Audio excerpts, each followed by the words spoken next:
सभी को अस्सलामु अलैकुम व रहमतुल्लाहि व बरकातुहू। सामान्य इकराम, मैं आपके सामने एक तकरीर पेश करना चाहता हूँ। उम्मीद है कि आप गौर फरमाएंगे। नहमदुहु व नुसल्ली अला रसूलिल करीम, अम्मा बाद, अऊज़ु बिल्लाहि मिनश शैतानिर रजीम, बिस्मिल्लाहिर रहमानिर रहीम। मिल्लत इस्लामिया के पासबानों, तारीख शाहिद के इस रूए जमीन पर एक हफ्ता अल्लाह के मानने वालों पर तरह तरह के जुल्म सितम के पहाड़ तोड़े गए कि हमें वो दौरे बिलाल याद नहीं पड़ता कि जिन्हें अरब की तपती हुई रेत पर बरहिना जिंदा किया जाता और ऊपर से सीने पर एक बड़ी बारी चट्टान रखकर यके बाद बिगड़े बारी बारी कोड़े बरसाए जाते। क्या हमें जुन्नूरैन हजरत सैयदना उस्मान गनी रज़ियल्लाहु ताला अन्हु की शहादत गैरत नहीं दिलाती कि जिस अजीम शख्सियत ने प्यासों की प्यास बुझाने के लिए जो कुआं खोदा था, उन्हें उसी कुएं का पानी पीने से रोक लिया गया? क्या हमें वो दिल को दहला देने वाला वाक़या करबला याद नहीं पड़ता कि जिसमें नबी के लाडले नवासे रसूल सल्लल्लाहु अलैहि वसल्लम को जामे शहादत नोश करना पड़ा कि उन जालिम व जाहिल बदबख्त मालूम ने उनके जिस्म अदर के साथ संगली का मामला किया, जिसे देखकर अर्श व परदी कांप उठे थे।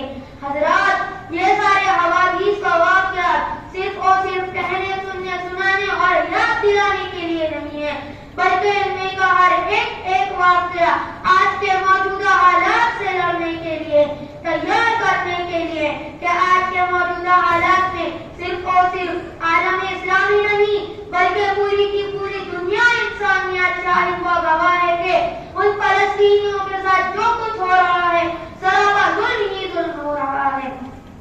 एक जिंदा जाबिर दर्स व सबक है, सिवाय उन नाम निहाद मुस्लिम ममालिक के हुक्मरानों के जिनके गले में इजराइली और अमेरिका का खौफ है, जैसे किसी कुत्ते के गले में हुआ करता है। मुसलमानों, याद रखिएगा, इस बात को मैं और आप बखूबी जानते हैं कि खाने खुदा मस्जिद अक्सा की हिफाजत व सियानत और पासबानी के लिए उन फलस्तीनियों के नन्हे नन्हे मासूम फूल जैसे बच्चों के खून से आए दिन एक नई होली खेली जा रही है, जिसे देखकर पत्थर की भी मोम हो जाए। अरे, उन फलस्तीनियों पर कितने मजालिम ढाए जा रहे हैं कि उन मजालिम के आगे चंगेज खान के मजालिम भी फीके और मन पड़ने लगे। वो चंगेज खान तो जो सिर्फ सर को दर से जुदा करके छोड़ देता था, लेकिन इन जालिम व जाबिर बदबख्त इजराइलियों के जुल्म व सितम का ये मामला है कि वो नन्हे नन्हे मासूम फूल जैसे बच्चों के जिस्म की दर्जा उड़ाकर रख देते हैं। इतना सब कुछ होने के बावजूद उन ईमान वालों के साथ जो कुछ हो रहा, जो अल्लाह के घर की हिफाजत तहफ़्फ़ुज़ व बक़ा के लिए अपनी जान व माल आल औलाद सब कुछ कुर्बान कर रहे हैं, लेकिन हमारी संदिली और बुज़दिली ये है कि हमारे कानों पर जू तक नहीं रेंग रही। क्या हमें कोई सांप सूंघ गया? क्या हमारी रगों में बहता हुआ खून मुंजमद हो गया? क्या हमारी गैरत ही मारी गई? अरे, कुरान चीख व पुकार पुकार कर कह रहा है, वल मुस्तदअफीन मिनर रिजाल, वो बेबस लाचार बूढ़े, वन निसा, वो सराबा इफ़्फ़त व हया की पैकर पाक दामन औरतें, वल विल्दान, वो छोटे छोटे नन्हे नन्हे मासूम फूल जैसे बच्चे, ये सब से सब मस्जिद अक्सा के लिए अपनी जानें निछावर करने के लिए सब बस्ता तैयार है। मुसलमानों, इस बात को खूब याद रखिएगा, अल्लाह ताला की हिफाजत व सयानत, पासबानी और बका के लिए न माल व दौलत का, न आलात व असबाब का, न कुव्वत व ताकत का, न पहियो सिपा का जर्रा बराबर भी मोहताज नहीं, न कल कभी मोहताज था, न आज मोहताज है, न मोहताज रहेगा। मोहतरम बुजुर्गों और मेरे गयूर नौजवान दोस्तों, भला हमने ऐसा कौन सा इक़दाम किया है कि जिसे हम रब्बे ज़ुल जलाल के सामने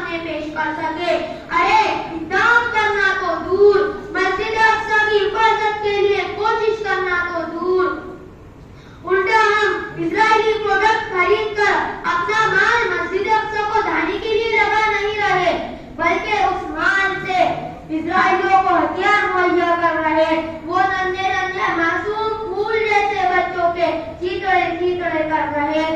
میرے غیرت مند مسلمان بھائیوں، ہم ان کے اپنے دعا تو کر سکتے ہیں اور آپ ہاتھ اٹھا کر ارادہ کیجئے کہ ہم آج سے اسرائیلی پروڈکٹ کا بائیکاٹ کریں گے اور کوئی بھی چیز نہیں خریدیں گے. اسی طرح وہ دکاندار جو اپنی دکان میں اسرائیلی پروڈکٹ بیچ رہا ہے وہ آئندہ نہ بیچے. کیا آپ تیار ہیں؟ میں چند اشعار پر اپنی تقریر ختم کرنا چاہتا ہوں. نور کی ایک کرن ظلمات پر باری ہوگی، نور کی ایک کرن ظلمات پر باری ہوگی، رات تمہاری ہے تو کیا صبح ہماری ہوگی. ادھر آ ستم کر ہنر آزمائے، ادھر آ ستم کر ہنر آزمائے، تو تیر آزما ہم دیگر آزمائے. اور آخر دعوانا الحمدللہ رب العالمین.